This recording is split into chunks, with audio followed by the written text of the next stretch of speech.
Povo, boa tarde, boa noite aí para vocês. Espero que vocês estejam muito bem. Sejam muito bem-vindos a mais uma videoaula de inglês. Hoje nós começaremos o módulo 4, então já abram aí na página 33. Mas antes disso, vamos corrigir os exercícios que eu pedi para vocês fazerem aula passada, né? Que as pessoas me mandaram pelo WhatsApp. Então, vou deixar a correção aí uns segundinhos rolando na tela para que vocês possam olhar as apostilas, né? Porque se eu me atenho muito à correção dos exercícios, fica difícil, né? Ter uma videoaula um pouco mais curta. Então, peço já que qualquer dúvida vocês me contatem da correção, não tem problema. Só manda mensagem, o nome e qual turma é. Tipo assim, é a Cristina do 8º ano, ok? Só se identifiquem na hora de mandar mensagem, beleza? Porque muitos de vocês não têm foto, ou também não tem nome para eu ver. Aí fica bem complicado na hora de ajudá-los, beleza? Então, as correções estão aí. Qualquer dúvida, me mandem mensagem, beleza? Vão parando o vídeo anterior, aí fica mais fácil. Então, vamos lá. Vamos começar o módulo 4, então. Did you enjoy your stay in Toronto? Você gostou, né, da sua época em Toronto? No Learning Objects desse módulo, nós teremos que passar por Simple Past, que é o verbo to be, só a revisão, e o Simple Past of Regular and Irregular Verbs. Tudo isso vocês já aprenderam. Passado simples e passado simples de verbos irregulares e verbos regulares. Passado do verbo to be, gente, tem duas opções, was ou were. I was, when I was a child, quando eu era criança. When they were in Brazil, quando eles estavam no Brasil, então were, para they, you, was, I was, he was, she was, it was, ok? Isso é simples, vocês já aprenderam. Passado de verbos regulares, ed. Passado de verbos irregulares, tem que consultar a tabelinha de verbos irregulares, ok? Porque cada um é de um jeito. Como o verbo to be é um verbo irregular, por exemplo, o verbo give, que é o verbo dar, também é um verbo irregular. He gave, ele deu, ok? Ou he took, então o verbo take também é um verbo irregular. Outros verbos irregulares aí que vem na minha cabeça. Buy, que é o verbo comparar. Bought é um verbo irregular. O verbo to do é o verbo went, ok? Verbo go, passado, went. Go, gone, ok? Então, todos os verbos irregulares aí vocês têm que consultar a lista. Tem dica para conseguir memorizar os verbos? Decora a lista, gente.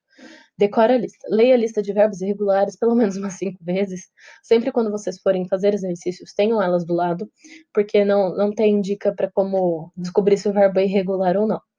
É só lendo, ok? Essa é a grande dica. Leiam. Tenham a tabela de verbo junto. Isso ajuda bastante. Chega uma hora que você olha para o verbo, sei lá, ele conversa com você, você conversa com ele e já sabe que ele vai ser irregular, ok? Vamos começar aí. Toronto is a cultural and cosmopolitan city, where there are different types of restaurants, stores, elegant hotels and boutiques, museums, theaters, and also very polite citizens. Então, quem vai aí para o Canadá, vê, né, que Toronto, principalmente, é uma cidade cosmopolita. Meu Deus. É uma cidade grande, ela tem muita cultura, tem vários tipos de restaurante, de lojas, de hotéis elegantes, de boutiques, museus, teatros, e também os cidadãos canadenses, os canadenses são muito polidos, eles são muito educados. Temos aí depois, what do you know about this city? Test your knowledge. Então, o que vocês sabem aí sobre Toronto? Depois do inglês e do chinês, qual é a terceira língua mais falada na cidade de Toronto? É o Punjabi, espanhol ou italiano? Toronto está localizada, né, no meio de qual lago? De qual grande lago? O Lago Ontário, o Lago Erie ou o Lago Michigan? E quantas línguas e dialetos são falados em Toronto? Temos várias coisas aí. Então, a terceira língua mais falada em Toronto é o italiano. Está localizada entre aí as linhas do Lake Ontario, do Lago Ontário, e são falados mais de 180 dialetos na cidade de Toronto. Temos aí o pré-reading, que depois a gente vai dar uma olhada no nosso diálogo, na sessão de diálogo, e vamos responder algumas perguntinhas.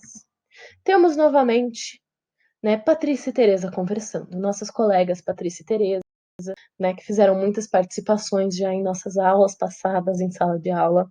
Saudades Patrícia e Teresa, né, o nosso amigo grego, que todas queriam. Então, peço que vocês leiam aí, porque, de novo, se eu ler tudo que está escrito, todos os textos, desculpem, a videoaula vai ter muito tempo, vai ficar cansativa para vocês, ok? Então, Patrícia e Teresa estão aí conversando. Nós já sabemos tudo sobre Patrícia e Teresa. Então, quem está no diálogo? A Patrícia e Teresa. Quem são elas?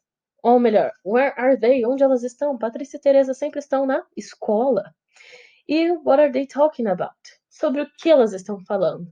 Se a apostila já começou trazendo um texto sobre Toronto, elas vão estar conversando sobre Toronto, sobre a viagem aí da Teresa para Toronto, ok? Dando continuidade aí, leram o diálogo, sabem tudo já sobre a Patrícia e sobre a Teresa. Vocês são craques em Patrícia e Teresa, né? Então, quando a gente já lê as coisas, nós já sabemos. A Patrícia e a Teresa estão na escola? Estão. Elas não tiveram nenhuma classe, nenhuma aula passada? Mentira, gente, elas tiveram. Elas sempre têm aula. A Teresa estava.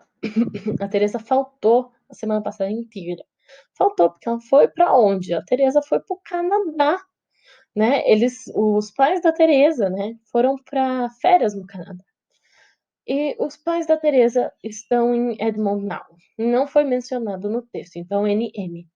Alguns professores estavam preocupados com a Teresa. Estavam, quando vocês lerem o texto, vocês vão perceber.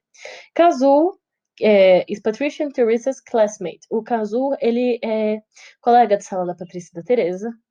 Não fala depois se o Kazu tem notas muito boas, né, no projeto dele. E depois temos o pre-listening. These are some words or expressions from the text you are going to listen to. Match them with their meaning. Então, no texto aí da Patrícia e da Teresa, se eu não me engano, ou é da próxima página. Gente, ou é da página 36, ou é da página anterior, tá? Do da Patrícia e da Teresa. Tem algumas palavrinhas que elas aparecem e a gente precisa, como sempre, identificar qual é o significado delas. Então vamos começar aí rapidão. Upset significa triste, preocupado. Então upset também tem o mesmo significado de worried. Worried. B. Shooting hops. Shooting hops. E vai estar aí ligado com playing basketball. Shooting, que é atirando, hops, ok? Shooting hoops, shooting hoops. Vamos ver aí. Próximo, left out, que é assim. Left out é a mesma coisa que ser ignorado, é quando você é deixado de lado. Make up. Make up pode ser tanto maquiagem, só que daí tem a palavra tem que estar junta. Make up. Make up também pode significar, por exemplo, fazer. Então, make up new friends, fazer novos amigos. Então, o make up aí pode também ir com become friends again, ok? Temos o mean. Mean significa malvado, ofensivo. Nós temos o filme Mean Girls, que em português ficou Garotas Malvadas, ok? Depois temos stuff. Stuff é coisa, gente. Então é a mesma coisa que things. Então, stuff, stuff. Sleepovers é o que sobrou. Então, visitors to another person's home to spend the night. Então, sleepover é a gente dormir na casa de outra pessoa. É sleepover, então passar a noite. Chegamos aqui na parte crucial pra gente, que é o simple past do verbo to be, simple past de verbos regulares e verbos irregulares. O verbo to be, ele tem aí algumas forminhas. Eu vou colocar aqui primeiro, aí depois a gente volta lá. O verbo to be, principalmente, que é o que mais dá confusão para as pessoas, no passado, ele pode ser was ou were. Na afirmativa, I was, you were, he, she, it was, you, we, you e they were. Então, uma dica, menos, não dá para falar, tipo, menos letras e mais letras. É gravar mesmo. tem que olhar a tabelinha, anotar no caderno, anotar na mente, local que você fica olhando toda hora para gravar. Parte negativa, nós colocamos o not. Então pode ser I was not, mas a forma contraída fica wasn't. You were not, you weren't. E a forma interrogativa, como sempre em inglês, nós trazemos o verbo para o começo da frase, depois temos o sujeito e os complementos. Então, was, were you here? Você estava aqui? Ok? Was she sleeping? Yes, she was sleeping. Então, was she sleeping? Ela estava dormindo. Beleza? E dos verbos irregulares? É o que eu falei, pessoal.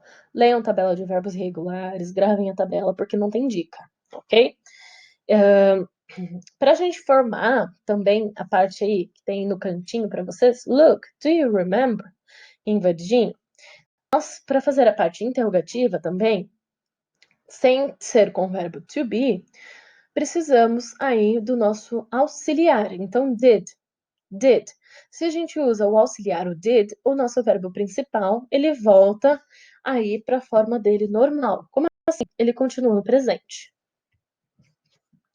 Mais para frente eu trouxe alguns exemplos, aí fica mais fácil para a gente ver, tá ok? Então vamos dar uma continuidade aqui. Aqui nós precisamos desembaralhar as palavras.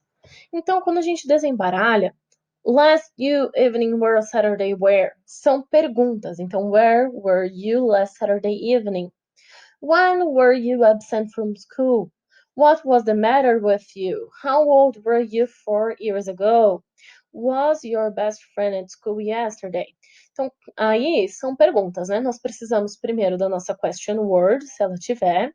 Se não tiver, a gente vai para o verbo. Então, o verbo que começa é o verbo to be, ok? E depois nós temos aí scan the dialogue in the reading. Então vocês vão olhar o diálogo e selecionar os verbos. Por quê? Os verbos que estão aí, eles aparecem no passado, no texto da Teresa e da Patrícia. Então, os verbos, por exemplo, discuss. O passado dele é discussed, porque ele é um verbo regular. Email, para quem não sabe, email é um verbo. O passado dele é emailed e ainda é um verbo regular.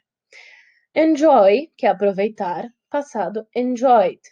Miss, que é esse sentir falta, missed, ou perder também, ok? Visit, visitar, visited, verbo regular também.